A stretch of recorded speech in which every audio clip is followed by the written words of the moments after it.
On a professionnel à média. Tout le monde l'offre, bongeli na équipe, il y a l'OPA, un staff. Mais tu chargé, il y a discipline, c'est bon, mais après tu es chargé à sécurité. Est-ce que l'offre vous avez chargé à sécurité? L'OPA.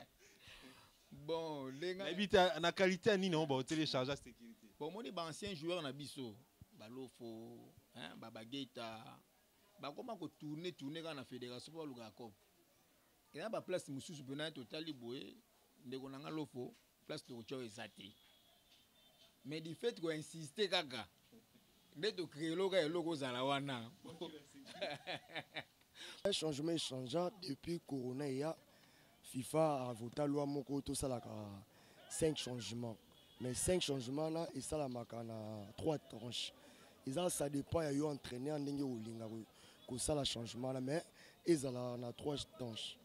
Alors coach, likamoto eli aiza mambo otokomo na le par ndenge mamango eteli makasi boyeke non na changement ne salamaki. Est-ce que ndeto salaki 4 changements bon salamaki na 3 temps ndé bat baol bakeno il faut ça na 3 temps. Est-ce que le par un risque rolonga so pesa na risque expliquer biso na salamana ndé ni changement o papa babi loi peut changer apparemment. Bon, au moni loi balle komi mo ebele. Ndeti ya Léopard ngana loba jamais de cause na disqualifié et non.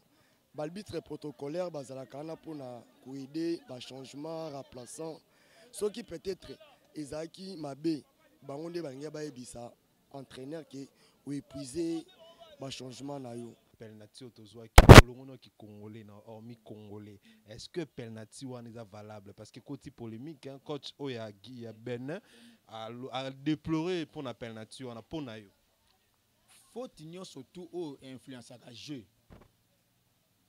En tout cas, on est là faut pas sanctionner.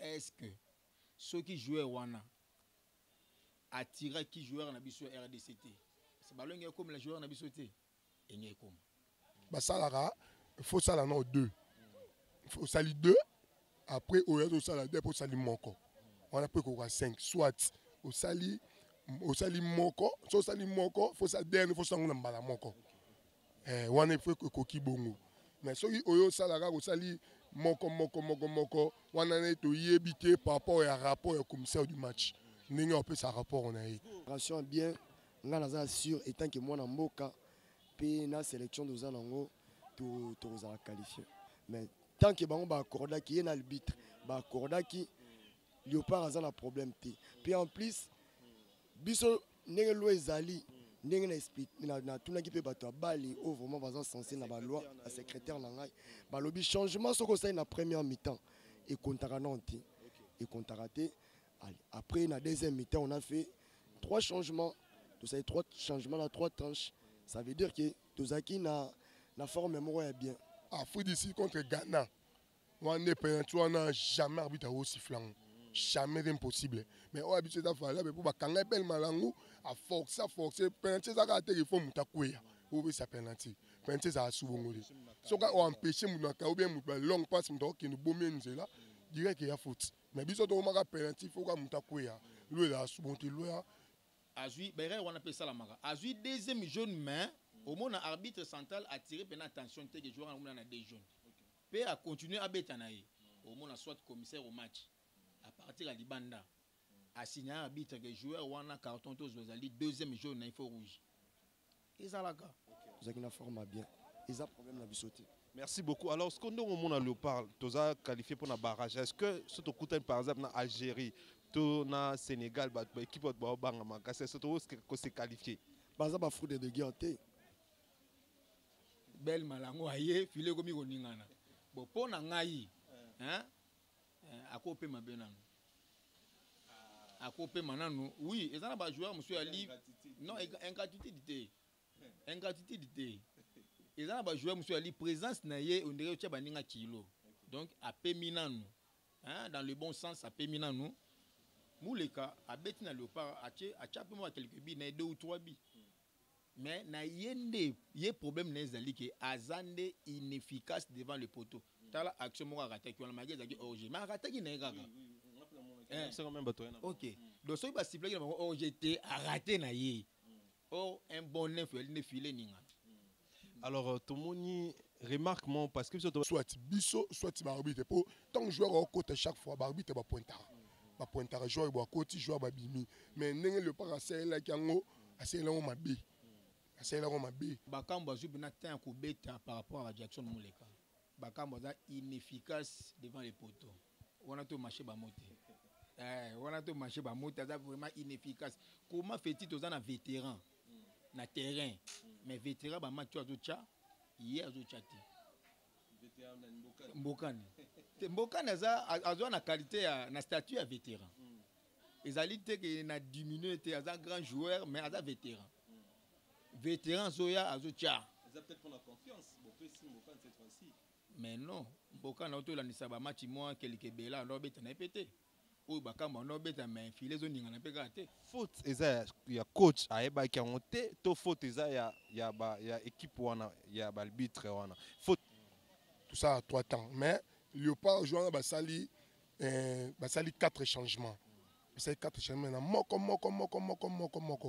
mais ndeti ngai biso to ba professionnalité par rapport à la loi tout dans le football mais ne biso to yebi ne basali eza mabe basali changement mabe la coach pas professionnel du métier en plus ça ou meli na musala ngo comment est-ce que ako ça l'erreur wana parce que na en Allemagne ba sanctionner la ki yango équipe na Chine na ka ki ba sanctionner les yango ba arbitre donc et dépendre même sous na avis à FIFA tout ça les erreurs montrent grave pour na yo est-ce que ça qui erreur mon quoi yeba ki erreur toi ça la ki on rapport à ça bon eza na ba règlement mususu soke bimi to ba loi mususu soke bimi ba joueur et des fois ba ignorant nango ainsi que coach suspendre biso ou bien ba suspendre secrétaire ou bien ba suspendre arbitre ba suspendre comme match wana pe en place wana de to yeba te ndeni to imbolo on met hôtel là non mais je n'en dimite ba suspendre biso n'en dimite ba suspendre soit ba ko pemisa commissaire du match soit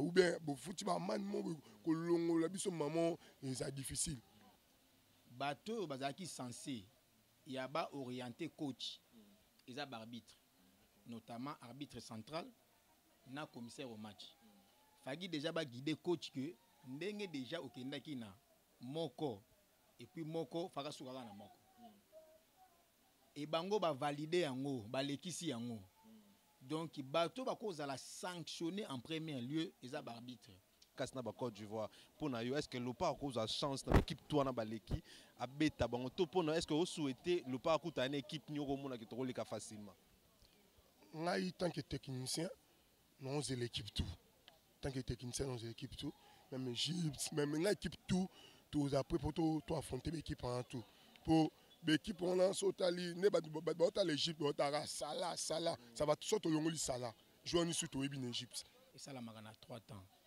normalement les tobimisa qui des joueurs moko fa tobimisa 2 si ma tobimisa sur 2 mais entraîneur akendaki na moko si maké na 2 Mwambe ba ezali mais eko influencer résultat ti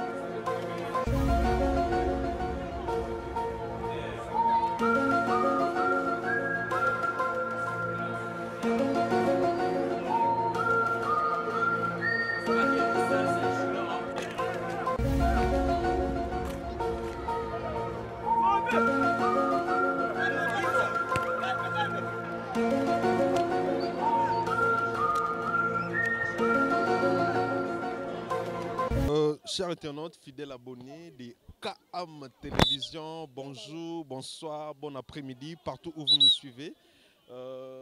Nous sommes en direct de Kinshasa. Toé awa pona ko solo na makambo o etali makambo ya Léopard. Ya Léopard équipe nationale ya RDC na ba rumeur yo koleka par rapport à changement au coach na biso asalaki. Batumsu bakoloba ke tokozala éliminer bamsu baba ke tokozala tokofuta ba amende alors toye pas bakolo mosala ba o basala kango ba expliquer biso comment est-ce que ça se passe siko boye tozana coach coach ya équipe bon mon équipe za ko s'entraîner coach qui dimu ye na koexplike biso ndenge nini makambo yango ezalaka mpe tokozwa baréaction ya bato mosusu mbote na bato to bokolanda biso mpe merci mingi na mama Françoise Vita. Bonjour coach Kidimo. Bonjour. Bonne santé. Santé, ça bien. En plein boulot, merci. Rapidement. Alors, équipe Nini, au coach équipe Nini. Oseidimu Yabandal. Oseidimu Yabandal. Alors, coach, je suis sûr que Oyebi Mambo et les Kaki dans le match Ototrobé Tambale Tanzanie Bénin, rumeur est circulé ma casse balobi que na changement coach à Salaki que tokoki kozamba notolo ngwa bamsu babi toki kofuta ba amende. Alors, est-ce que système il y a 3 changements et changeant à 5 et comment 5 to ezaka bon expliquer biso dans likambo o. Ouais, changement et changeant depuis Corona ya FIFA a voté loi moko to salaka 5 changements. Mais 5 changements là et ça la makana 3 tranches. Et ça dépend ya yo entraîneur ndenge olinga ko sala changement là mais ils na 3 tranches. Comment on a 3 temps. Alors mais est-ce que ndenge so sali na 3 temps té ndenge babi 3 temps na té. Est-ce que vous avez disqualifié to foot ba amende? Bon, au moni loi balle komi mo ebele. Ndeti ya Léopard nga na loba jamais de cause na disqualifié. Et non. Balbitre protocolaire bazalaka na pona ko aider ba changement remplaçant ceux qui peut-être ezaki mabe bango nde balinga ba ebisa entraîneur qui ou épuiser ba changement na yo mais tant que bango ba accorda qui est na arbitre ba accorda qui Léopard a un problème té puis en plus biso ndenge lo ezali ndenge na explique na tuna ki pe bato bali au vraiment bazan censé na ba loi la secrétaire na ngai ba lobi changement soko ça na première mi-temps et kontarananti et kontaraté. Après na deuxième mi-temps on a fait 3 changements, tout ça 3 changements là 3 tranches. Ça veut dire que tozaki na forme mémoire bien. Tozaki na forme bien. Ils a problème na bisoté. Merci beaucoup. Alors, ce qu'on a au monde à Léopard, tu as qualifié pour un barrage. Est-ce que ce que tu par exemple, en Algérie, na Sénégal, l'équipe de Bangama, c'est ce que c'est qualifié? Par exemple, il faut de guerre. Ils ont conscience, il y a Moka, il y a joueur, ils ont motivé, préparation bien. On a sûr, étant que moi, je suis Moka, puis la sélection de Zanango, tu as qualifié. Merci beaucoup, coach. Merci en tout cas.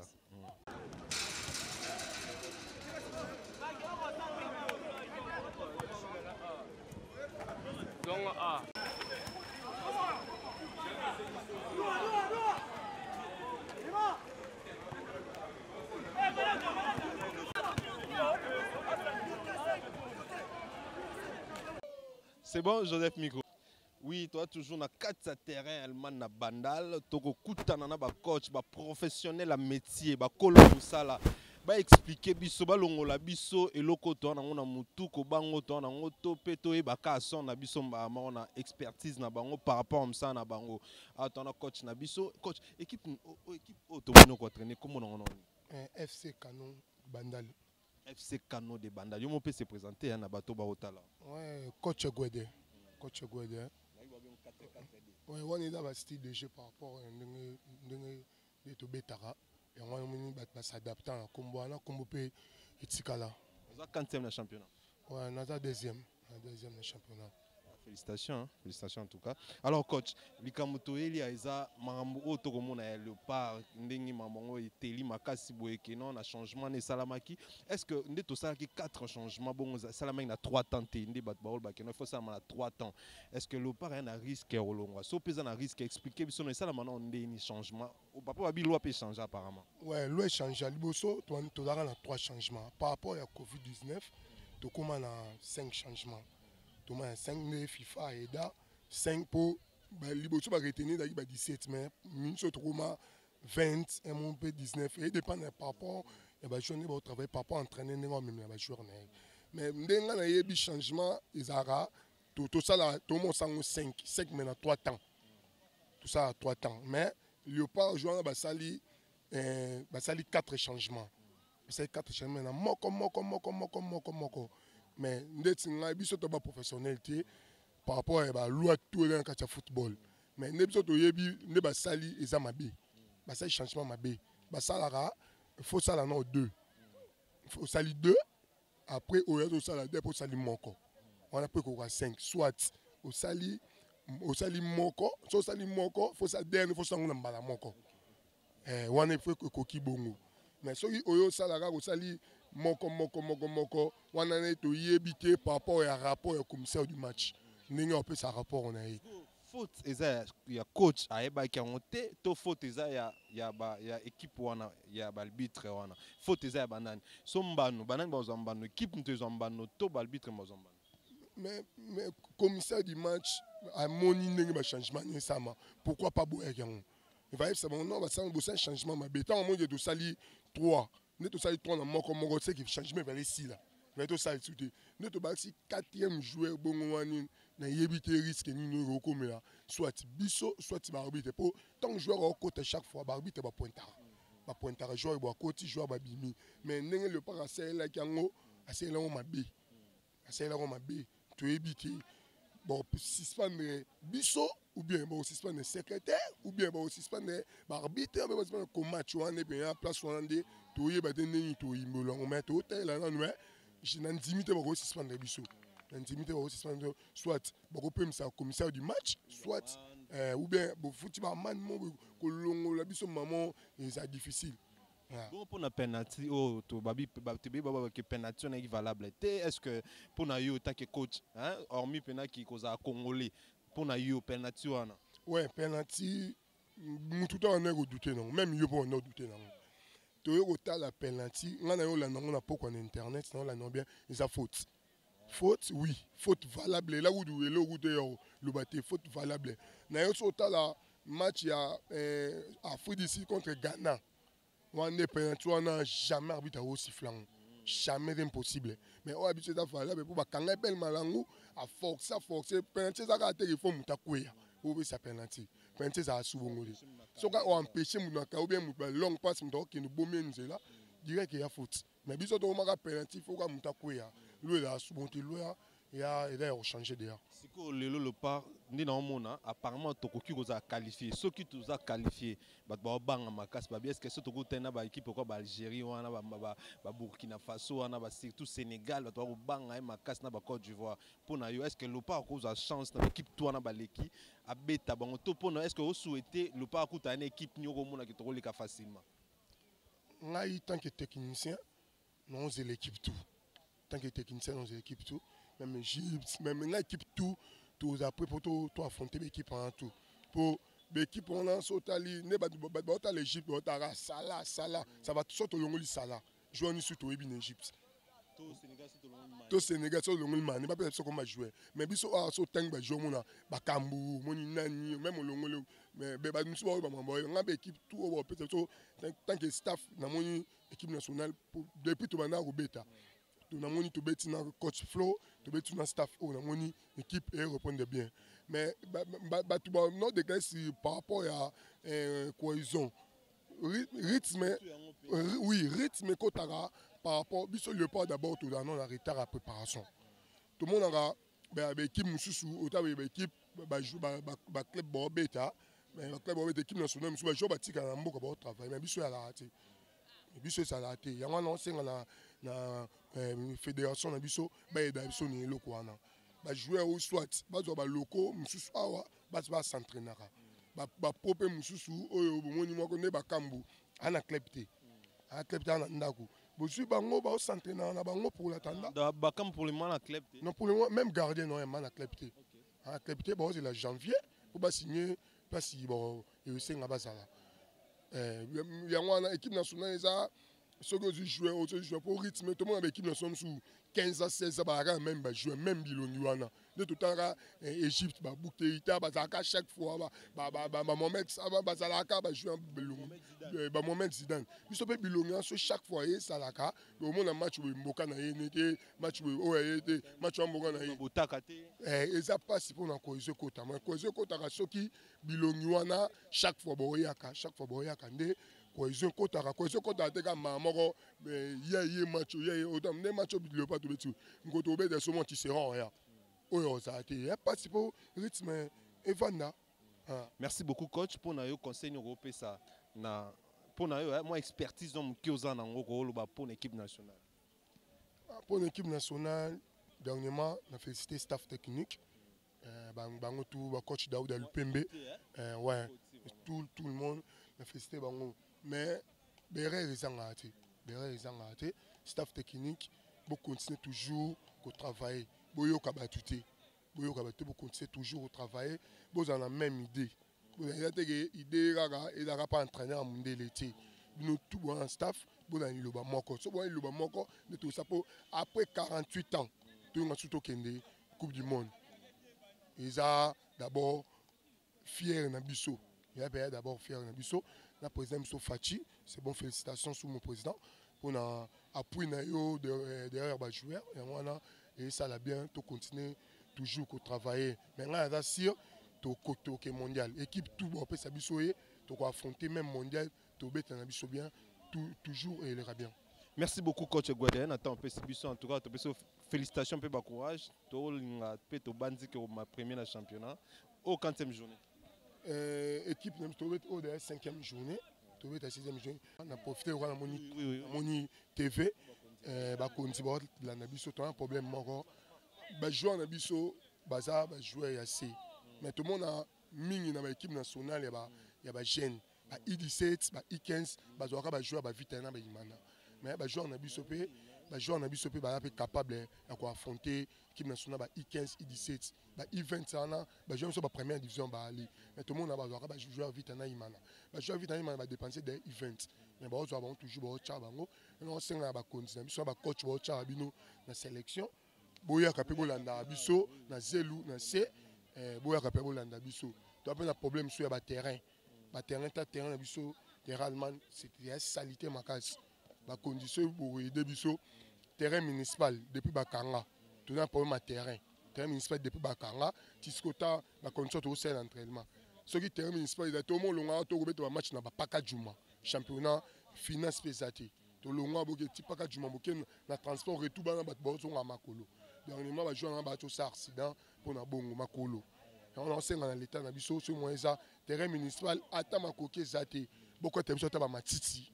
Toujours en couleur, toujours en championnat, toujours en place, tout que nous sommes en risque pour nous bisoper, pour nous banabato. Merci beaucoup, coach. En tout cas, message très important dans Bakondi, surtout ministre des Sports, monsieur Serge Konde. En tout cas, Moussala qui tourne au Sala, mais le parc a été. Mon élo de Colombie très important. I17, I16, tout le monde a besoin de jouer le parc. Déjà, tout ça, des sanctions en haut pour Mikolo, tout ça, jouer en haut, tabal qui tourne, qui taraboire en terrain, botin arabe équipe et mon arabe joueur. Comme ça, vous allez moins bien. Terrain municipal depuis Bokanga, on a habité sur Bofongla, on connaît. Bofonglango, Bandeko Bazong et la Moussala comme il faut. Merci beaucoup. Nabino Batubo, Landabiso, on continue. Tous en moi, ville sous ya Batu. Et puis, Toko Sukawana pour Ngonga vraiment ékeyi. Merci beaucoup.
Chers internautes, fidèles abonnés, comme vous le voyez, toza toujours na marche toti terrain allemand totambo ba terrain belé toji ba vie il y a ba coach toji ya vie ya ba joueur et cette fois-ci tozo vie ya un analyste footballistique o aibi moi ballon moi mingi mais azana milena ya musala tozui a po apesa pe avi na ye par rapport nango ya problème otoko mona biso ba congolais toko banga ba musuba ko banga musuba ko toleki déjà donc c'est pena moi mbui ah bon et celle peut biso bien comme ça to e ba mba monde maman izalara bonjour tonton Pitche.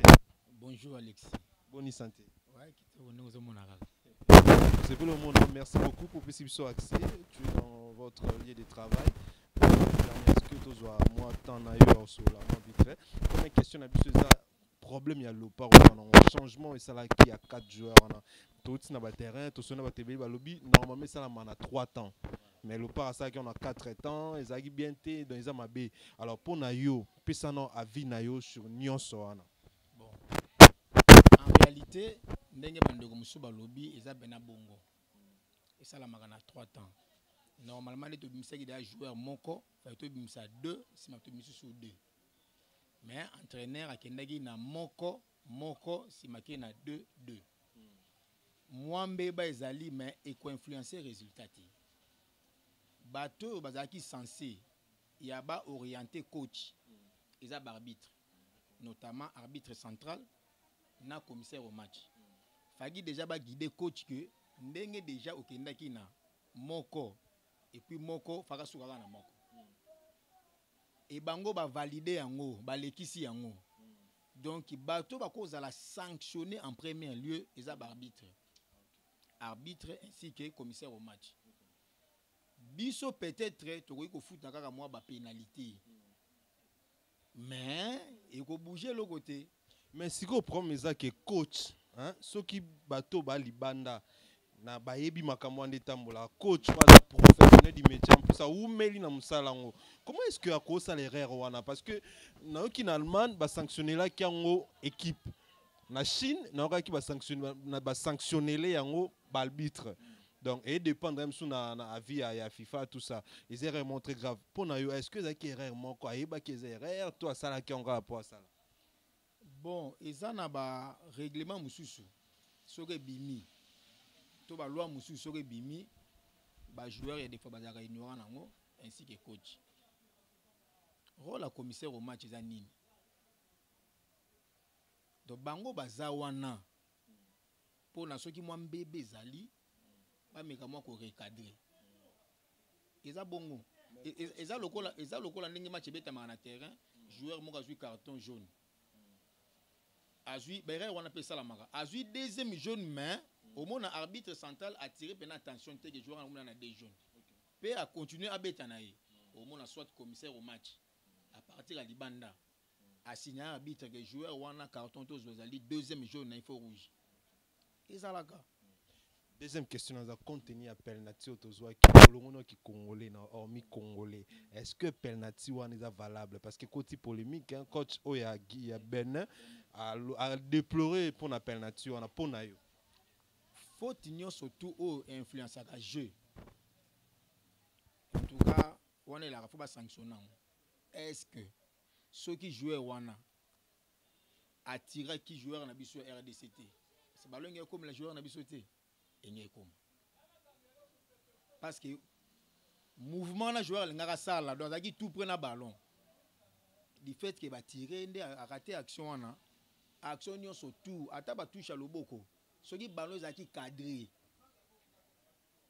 ceux qui est que le boko est contré yango les gars et de influencer jeu il faut pas siffler alors pour le pas baso le baké arbitre zaki trop sévère mais ils ont dépendre de peka na prestation arbitre mais est-ce qu'on peut dire que dans tu as chancé jour on pour l'arbitrage à match wana bon kolobake tozalaki chanceux wana c'est trop dit. Mais ils allaient beaucoup plus, selon Ngaï, ils allaient beaucoup plus manque d'expérience à Tanzanie na Bénin. Déjà, biso RDC, tu as déjà pédale na débit. Comme déjà, tu as Mikolo, tu as moi que gérer. Puis, coach, tu as actuellement, Cooper, à moindre. Donc, tu es bien que gérer partie, tu as qualification. On peut dire que Cooper est mieux que Ibenge. Non. Non.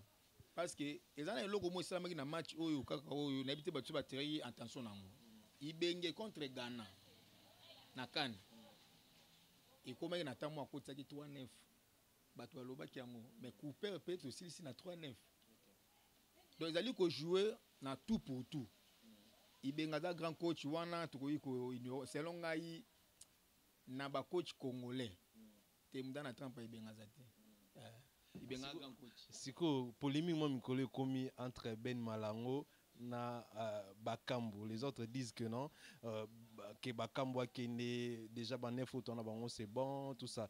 Baza ko attirer attention te na ba muleka wazaki nani na ba alors que muleka pazana azobeta ni kanda azobeta. Mais pourquoi est-ce que bazo mona kamba mo Bakambu? Est-ce que pour na yo Bakambu n'est plus important siko na le pas? Bon, Bakambu azu bina temps ko beta par rapport à Jackson muleka.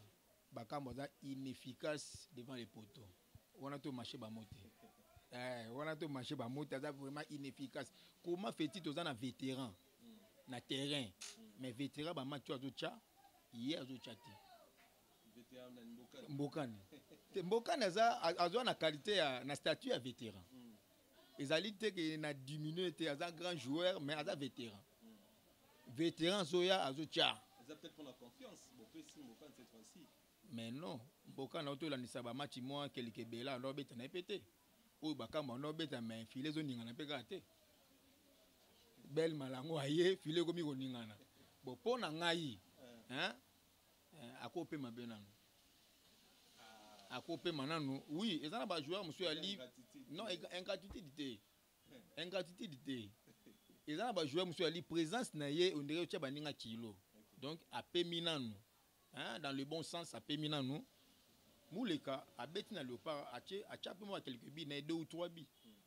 Mais na yende yé problème na ezali que azande inefficace devant le poteau. Tala action mo raté qui on m'a dit orge. Mais raté qui na gaga.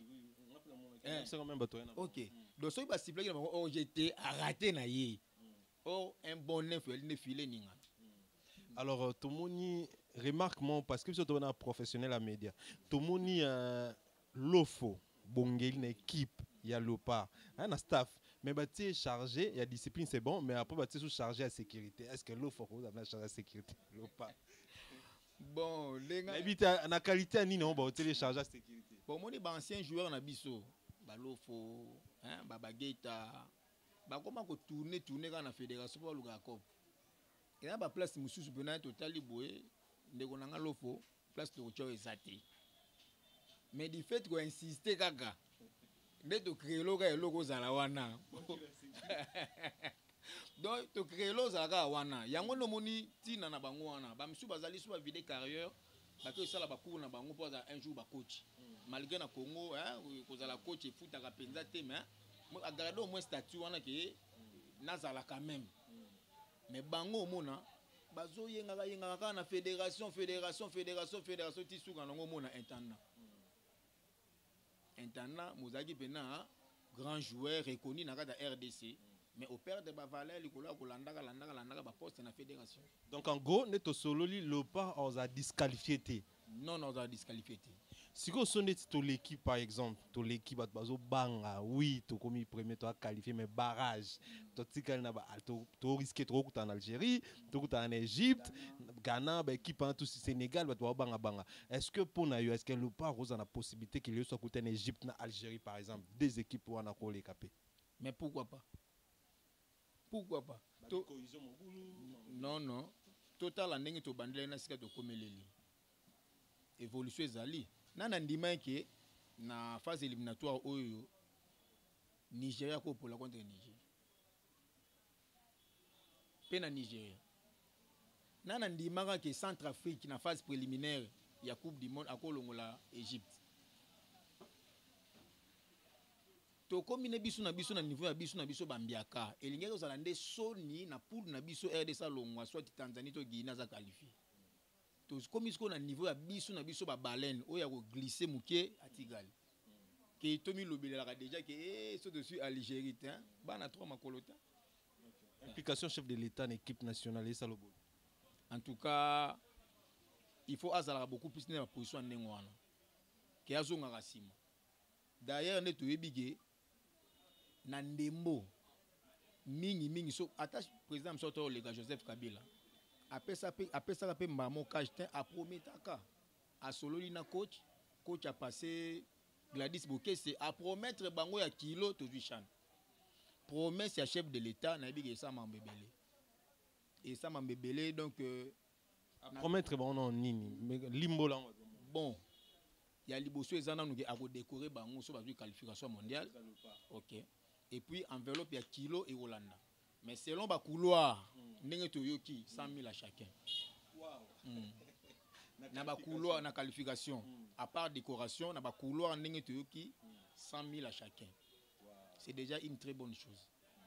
Mais j'espère que côté politique tu vois que côté taper moi politique au moni chef de l'état lingi pesa parmi ba argument na le quoi ba congolais ba linga ba les mingi hein ba robosana tout ça mais eza pena bongo tant le chef de l'état azali tokotala na reine na ye nini oyo salamanka il faut pena à s'impliquer ndenge na émission de gonanga il faut pena à s'impliquer tous la qualification wana et robakisa 1+ d'ailleurs comme appelle argument na côté sport hein na côté sport osalaki nini et 48 ans voilà na renanga qualification yaka na prometaka boye na salaka d'ailleurs j'ai francophonie au salama awa oui ils appellent moko ya makasi hein côté sport donc politique il faut à s'impliquer na makambo yango to moni na ère ya grand prêtre Joseph Kabila de Chan Mazembe je crois des Ligue des Champions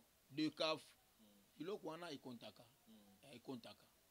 il faut bena na vendre la bena makambo de la qualification lelo léopard biso tout ba congolais toi na Congo léopard léopard au akala lelo na léopard Cooper est-ce que tu as espéré na ba mambo bien dans les jours à venir? En tout cas il faut tout espérer mambo ya bien zali ibenge asala ki équipe na ye ezaki dans la cohésion mais Cooper sur total au monique abandi nde ko sala l'équipe na ye d'ailleurs ils ont promettre ata to raté qualifié pour to raté na bisoté na che ata wana po na ebike to kolega ata to raté qualification ba tenir ye bena rigueur hein il faut batiguer bena temps à travailler donc maramba benzali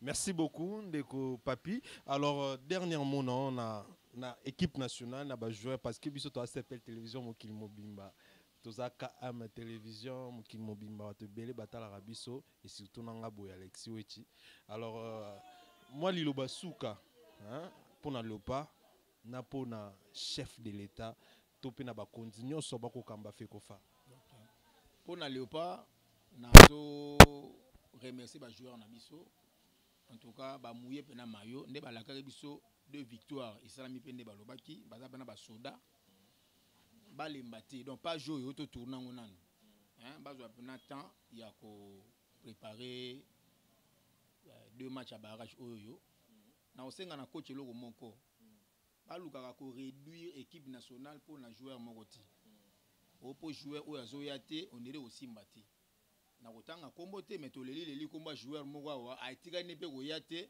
tozui qualification doye atala pinda banani pour nga na yebi déjà Meshak Elia mais ba bien ba problème c'est ba problème na ye ils a vraiment buzo banaye omoni ba joueur na biso ba moko boye bazo tala pe ba club osika bazo utate Mazemba salo singila ka sala po na ye obimi oki Anderlecht Mazembe pas oser la moi partie ils ont un club pour permettre à se relancer dans la saison zobanda yo devient na yo OK au les 6 mois au comme joueur libre au sali au bosengi bo sala club est perdre manque d'intégrité voilà donc ça va biloko ko encourager à rater na Congo oyo to les là ba joueur belé ba ya peut-être besoin ba qualification donc il y a za na subisati to moni ba joueur ne ba beti c'est bon total aux aliboso na osenga na chef de telo moko d'ailleurs Alexis déjà qui a vraiment sportif à kota makambo pena na ndenge ya solo hein na ndenge ya solo kota pena landela à soutenir le pas et ko ça est bien pour ne ba lobaka que RDC soit ke mondial au ça ni kuna bongo Guinée soit ke ça ni biso to ça rien muto yana na coupe du monde bazati mais il faut to za la kaka bango nyonso muto yana na ngwa zati donc nde bango boya nango te biso toya nango te mais il faut tozala kaka le chef d'état akota makambo wana sérieux ya makasi ezala na fédération santé agité botika coach asala mosala na ye oleki bopesaki bajoueur puis apparemment on dirait que ni staff a le pas baini apparemment yango wana ndi tozoloba il faut bazala bomoko tozala soudé kobanda na chef de l'état ntina biso baoyoyo topesaka chance na léopard na biso po ekosimba équipe eza mpena libanga ya GT équipe eza libanga ekosimba dédicace parce que tu vraiment na suka bon nazopesa bambote na liboso na yo moko nalandaka baémission na yo nasabona na chaîne nalandaka nayebi mpena bolo kitoko makasi na remercier frère nanga Jonathan totuki topartage na ye Jonathan Lokwa topartage ne kaka makambo yango totosolola na ye yebi mpena libanga na makambo yango ya sport na regrete kutu mpo akei yo ye soki azalaki enge ezala kitoko to napesi frère na ngai Sam Mbote le grand coiffeur l'artiste Zamba ye kutu donc mokili yeba nango ye donc ya koloba kutu ezali te Gino Lenvo lesika azali bambote ya trop donc nasuki wana James Nzao James Mbote merci beaucoup na Escatoza Salon Papi donc Salon Serge. Merci beaucoup à vous. Madame, Messieurs, ça a été un grand plaisir de savoir que vous étiez nombreux à nous suivre. C'était bel et bien moi, Alexis Ouechi, votre humble serviteur, joker de la presse toujours. Comme vous voyez, KAM TV, chaîne d'actualité. Togolo Baraming actualité parce que ça l'a bien. Surtout sur cette histoire, il y a 4 joueurs, il y a remplacement. C'était vraiment important de savoir, même si on va passer. Mais ce qui est important, c'est comment est-ce que ça fonctionne. Et qu'on aide même coach on te prévenir même couper on peut bien parce que soit on a ça alors vraiment merci Nabino Batbolandi je sais que vous êtes de milliers beaucoup la biso réaction toujours un numéro beaucoup sur le bas de votre écran et moi je dis un grand merci à Jonathan Lukusa na Dublin merci partenaire privé dans la Matos un grand merci à Claude Perrault Loira un grand merci à toi, un grand merci à Maman Françoise Vita États-Unis. Maman Françoise Vita, merci. Merci beaucoup. Na équipe Mobimba, na team Mobimba, KAM Télévision, na SPL Télévision. Madame, Messieurs, au revoir.